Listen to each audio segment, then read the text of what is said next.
Oh, hi there. Today I'm going to debunk Jason Unruhe and what he believes is going on in South Korea as far as American soldiers and just typically what's happening. It's a bit of an advanced subject. It really is a thing of its own, and I mean, if you're just gently brushing by it, you're gonna get a certain image painted of it. Anyway, I do respect Jason Unruhe. He talks about a lot of interesting things, as I've said before. I rarely ever agree with him.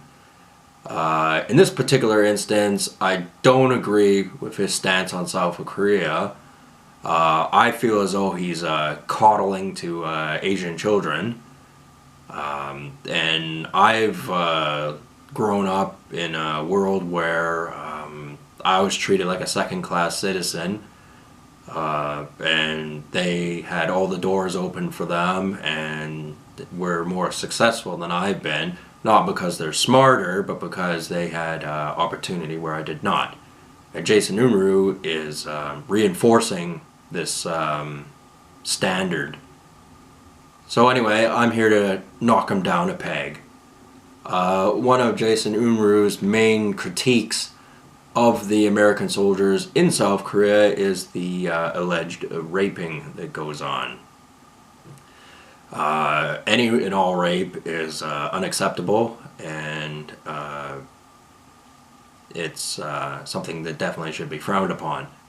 But there are some things to consider about that whole region. For one thing, Jason Unruhe says that the South Koreans don't want the Americans there, which is true to an extent, but the fact is they're there for a reason, and it's not just American interest. The South Koreans want them there too, and the reason they want them there is so that if things go bad, maybe the North Koreans get an advantage, maybe China helps them out. They've got 28,000-ish, I don't know exactly how many American soldiers are there, as bartering chips. Because the South Koreans are, they're totally into self-preservation, and they've thought of things that other people may not have. They've thought of as many aspects of this situation as possible, and they have a contingency plan, and sacrificing those 28,000 American soldiers isn't going to be that big a deal for them. Another reason why they're there is because the Americans can't just abandon the project if something goes bad.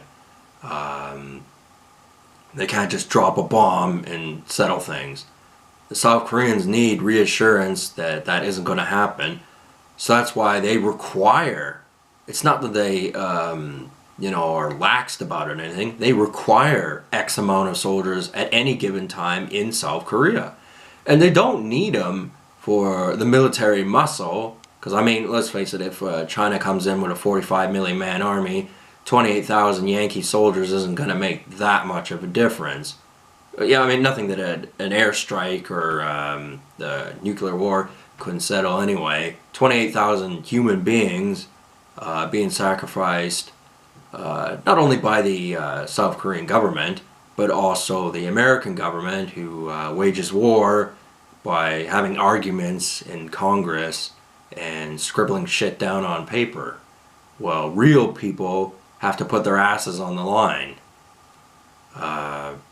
But everything comes with a price, and you don't just get to be in a position to make decisions without having to earn it. Or at least you shouldn't anyway. I don't really know. Nobody really does, I guess. But anyway, yes, getting back to the alleged raping. Yes, it's going to happen sometimes. Yes, it's a stressful situation. The whole atmosphere, depending on certain circumstances, can be very, very too much for people, and they just react in a way that they shouldn't. But the thing is, the South Korean government doesn't care about the raping. They don't care because they need those Americans there as the cannon fodder. And they also don't want the Americans painted in a good image. And part of doing that is saying, look at them, they're savages, they're rapists, they're this, they're that. Jason Unruhe, I forget which video it was, made the point of saying that there was, kind of brothels or whatever you'd call them, like basically prostitution around American bases, which I do believe. And I don't know anything about prostitutes firsthand. Believe me, I don't. But you can rest assured they do things and they are things, and they're bad news. And there's more to that story than Jason Unruhe presents. I don't blame him for his stance. I mean, it's a solid wrong thing. And he's also, talking to young people, so you have to, take that into consideration. He's just, slamming home the obvious facts. He isn't getting into the details of the situation. But I just don't like the fact that there really isn't any alternate information available. It's just bash Americans, bash Americans. And really, bashing Americans means just bashing whites. Let's just be honest. It is. Because I live in Canada, and it's totally the case here. Only you stupid people go, oh, there's nothing to be proud of America. It was never great, blah, blah, blah, blah, blah. And it wouldn't be such an issue. But the thing is, people don't wake up from it. Most people do not become cognizant of what's really going on. They live their happy little lives in their stupid little world. And that's fine. You need people to be distracted. You need people who aren't interested in finding out what's going on. You need people to do their job and function in society and be content with what they have. And the global propaganda scheme has been very good at doing this. But one thing you must take into consideration, you have not seen it all. You think that because you're on YouTube every day, that means you've seen it all? You ain't seen nothing. And there are so many things wrong with this world and so many bad doings. And, the whole South Korean situation, they're bad guys on both fronts. There is a section of the South Korean government that does actually have good relations with the North. I don't think that's the predominant factor. I mean, I'm not entirely blaming the South Koreans because they are in a tough situation. They're right next to North Korea. North Korea has cannons that could fire technically at any time at Seoul. I mean, that would be its ultimate destruction if that's what they did, but you probably want a bit more reassurance than that. And the South Koreans, they can't exactly just abandon the continent and come live in North America because there's too damn many of them. So I could see them being a bit frustrated about that, and it is going to be a tough sell saying that, well, look, we don't want our guys there. They don't have to be there. You deal with the problem. And then you got the thing is, well, then you don't really know what's going on down there because it's just the South Koreans version, and they could just be saying anything. But I definitely agree that reduction in American soldiers in South Korea is necessary. They don't need to be there. The South Korean, soldier level is perfectly fine on its own. We've equipped them with the best technology available. I just don't think the Americans should have to risk their asses, in consideration because of this very bad image the South Koreans have portrayed of them. And the North Koreans and all those other Asian countries in the area are naturally inclined to want to believe that anyway. The vicious, savage things that they'll do to the Americans. Like, wake up, people. If you think American soldiers are raping is bad, then that's a small fraction of the far greater evil. They could do a million times worse than that. I'm referring towards the North Koreans and the Chinese. They've perfected torture that you don't even know about. When you think of Asian torture, you think of Jet Li movies, or the water torture, or Godzilla. Very, very, very horrible things. But it gets so much worse than that.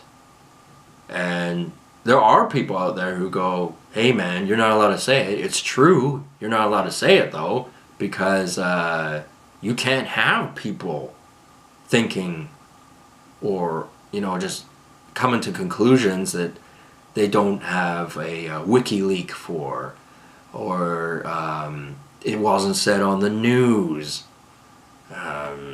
all this other shit. The North Koreans are on the other side. They are grinding their teeth every day. They do want to invade the South. They've built invasion tunnels that have gone relatively unnoticed by the South Koreans and the Americans until they were well in their advanced stages. They dealt with that problem discreetly, but it's a matter of time before the North Koreans, maybe perhaps with the aid of the Chinese, will think of a way and will execute the moment they get the opportunity. That is a fact. That they want what we have. They eat rice laced with plastic. I mean, people around here, they go, ooh, Monsanto. Ooh, the horrible things they do. Look at this broccoli. It's so big. And, it's a little darker than it usually is. It couldn't be because it's, still not spring yet. And maybe it's just a bit, there's a bit more moisture in the water, or a little less, or, there's all kinds of reasons for why broccoli doesn't always look the way it does. But, getting back to what they eat in Asia, they eat disgusting food. And people go, oh, it's their culture, it's tradition. And you go, no, it isn't. It's because they're poor. You don't want to believe that? Don't. I don't care what you think.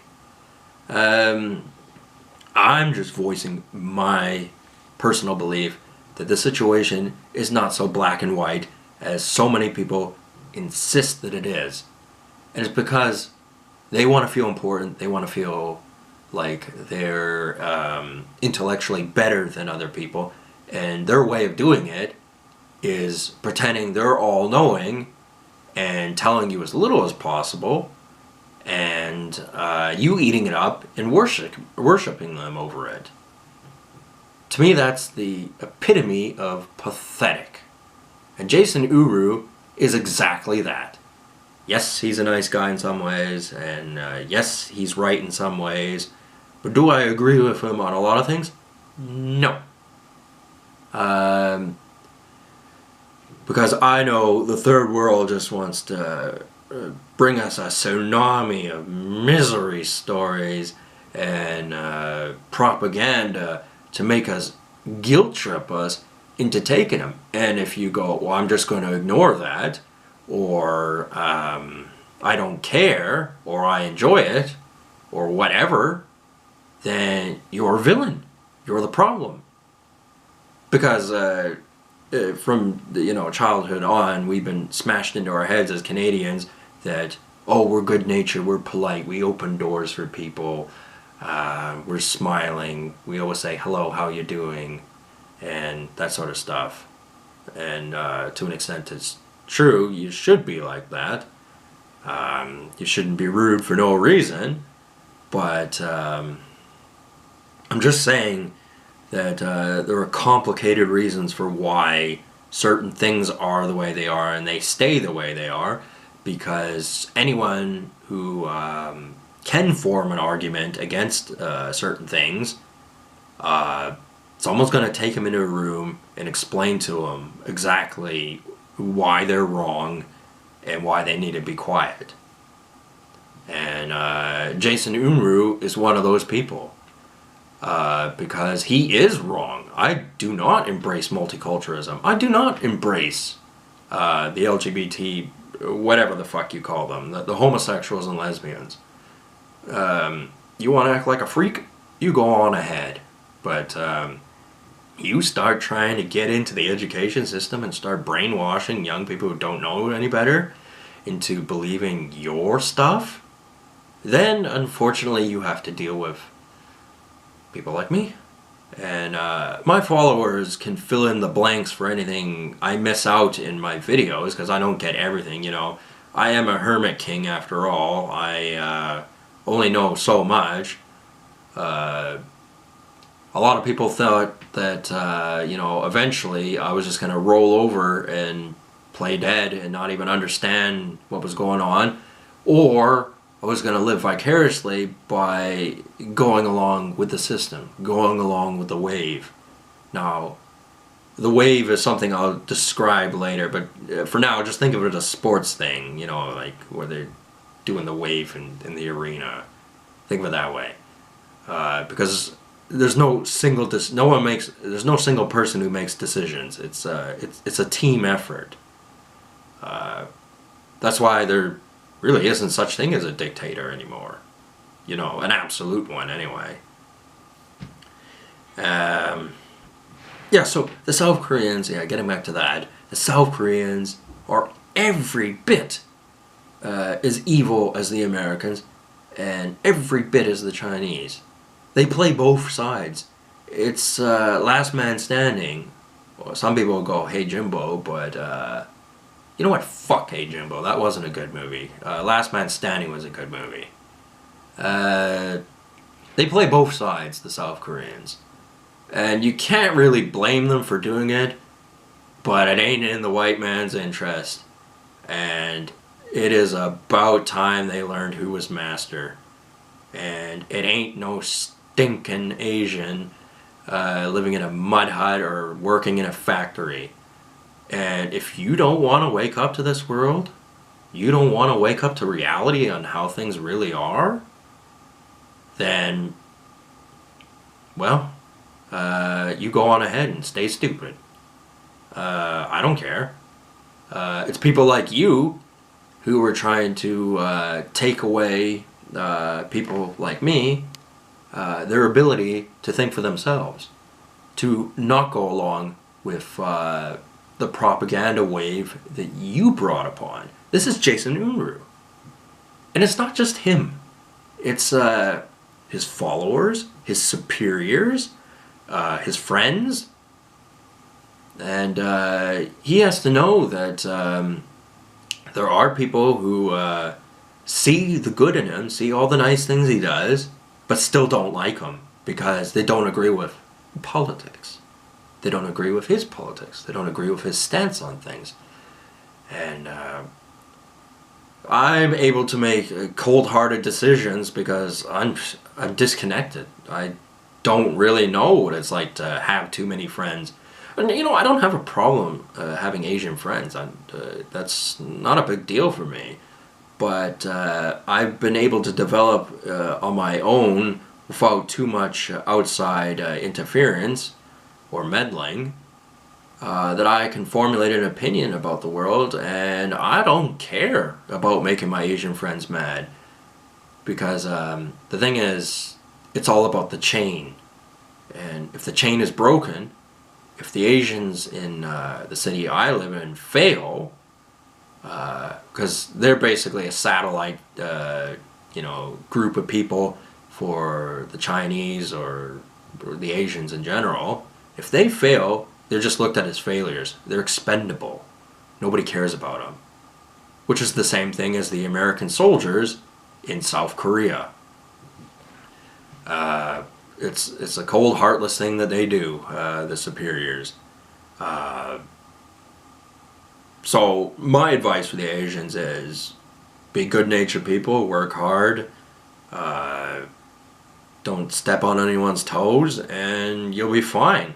But there are a lot of Asians here who, swear by the Book of War or Art of War or whatever by Sun Tzu, and you know, if you come across a guy like me, you're gonna get some resistance to your ideology. And don't start playing your lowball, pathetic arguments on your philosophy of the world. Because I know what's right and wrong. And I know people do bad things. And I know they get away with it. Not because they should, but because we live in a world where evil's getting filtered out through the generations. People have to take a bias, both cultural and personal, and all the other evil out of their decision making. That can be very difficult given your situation.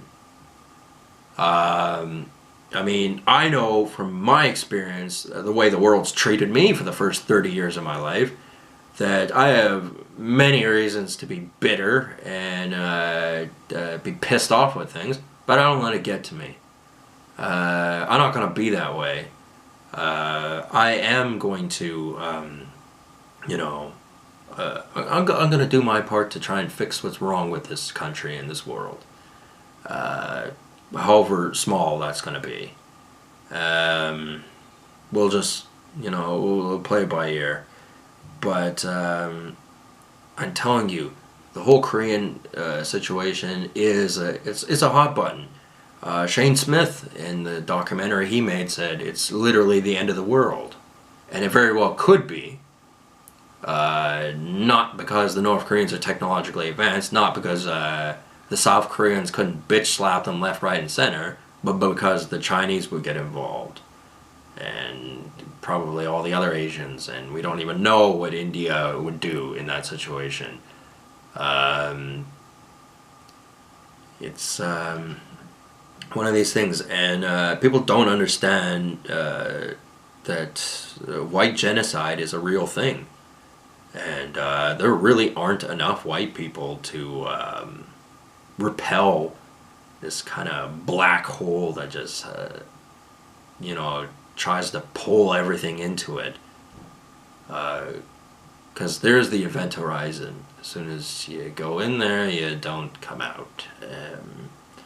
That's why important people never actually go to Asia. They go to a neutral location where they say they're in Asia somewhere, but they're not really. If they're saying they're going to Asia. Like when I made that video about Justin Trudeau going to China. No, he didn't go to China. He went to a neutral location where there were Asians there. That's completely different from China. Maybe to him that's China, but there are all kinds of people who could be described as monsters in China. That it just wouldn't be safe for Justin Trudeau, which would make him a douche if he went there. So he obviously wasn't going to do that.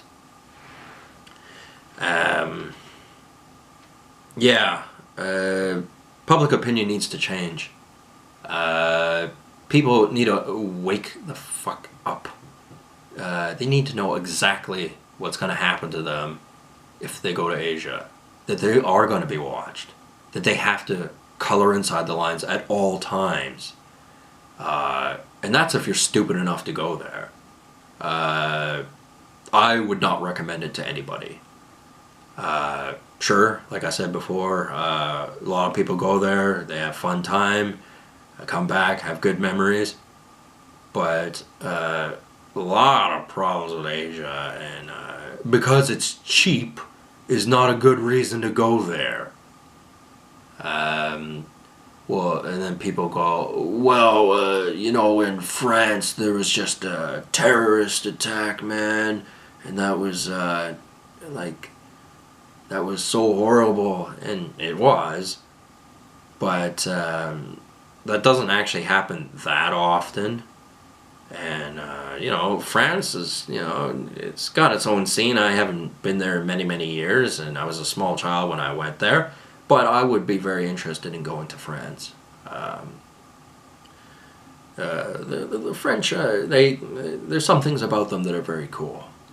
But Korea, on the other hand, if if you think it's a circus over here on the media, on the news, why don't you try watching some Korean news or Japanese news? And then you go, okay, maybe Donald Trump isn't that crazy. Maybe he's he has to have a shtick. He has to, this is how he presents himself. He has to make difficult decisions in a world where people don't want to understand things. They want to believe the things they want to believe. I mean, to an extent, that's true about me too. I want to believe what I want to believe, but I can accept harsh realities for what they are. And this video was supposed to be mostly about the Korean situation, and I have talked about that, but I will go further into it because I have other ideas. But the thing is, it's quite early in the morning and I have to go to work and I want to upload this before I go. So I'm going to end this here and touch base with you guys a little later. Have a good one.